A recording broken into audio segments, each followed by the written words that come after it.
বসবো না বসবো না বসবো না রে, বসবো না বসবো না বসবো না রে, চিড়া সোপে আমরা বসবো না রে, চিড়া সোপে আমরা বসবো না রে। বিয়া বাড়ির গীত সব থেকে বেশি প্রচলিত গীত হচ্ছে বসবো না বসবো না। চেষ্টা করছি হ্যাঁ গাহার, লাইন দুবার করে গাহাবো। হ্যাঁ, একটু পরে পরে সবাই সবাই মিলে কণ্ঠ দিলে ভালো লাগবে। প্রথমে সিঙ্গেল হোক তারপর আচ্ছা ঠিক আছে, ঢুকেন।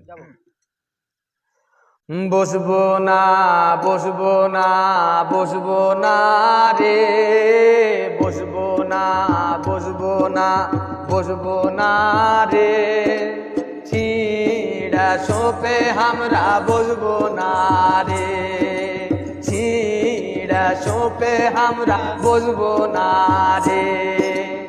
আরো শের দাদি মাগি জানে না রে, আরো শের দাদি মাগি জানে না রে, লয়া সোপ কেনে কিনে নি রে, লয়া সোপ কেনে কিনে নি রে, খাবো না খাবো না খাবো না রে, খাবো না খাবো না খাবো না রে, কায়লা গুড়ের ক্ষীর খাবো না রে, কায়লা গুড়ের ক্ষীর খাবো না রে।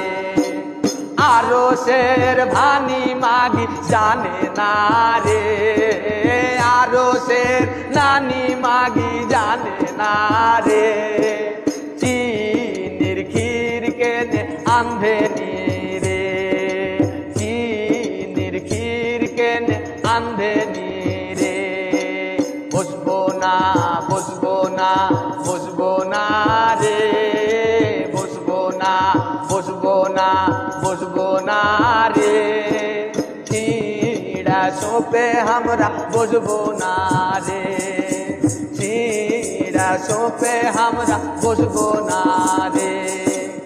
আরো শের নন্দী মাগি জানে না রে, আরো শের নন মাগি জানে না রে, আন্ধা সা পিঠা তুলে নি রে, আন্ধা সা পিঠা তুলে নি রে, খাবো না খাবো না খাবো না রে, খাবো না খাবো না খাবো না রে, গুড়ের ক্ষীর কেনে দিয়াছে রে, গুড়ের ক্ষীর কেনে দিয়াছে রে। সব থেকে মজার বিষয় হলো এগুলার কোনো লেখক আপনি ঢুঁড়ে পাবেন না। গাঁ ঘরে বিহা শাদিতে ওই সব মা খালারা নানি দাদিরাই এগুলা অর্ঘে মনের কথা ঠাট্টা বিদ্রুপ করা হাসি তামাশা করা অর্ঘি এগুলা কথা। তো এই হলো আমার গীত। আর রহমান নানার কাছে হারা অবশ্যই কিছু শুনতে চাহাবো, নানার পছন্দের যেটা ভালো লাগে।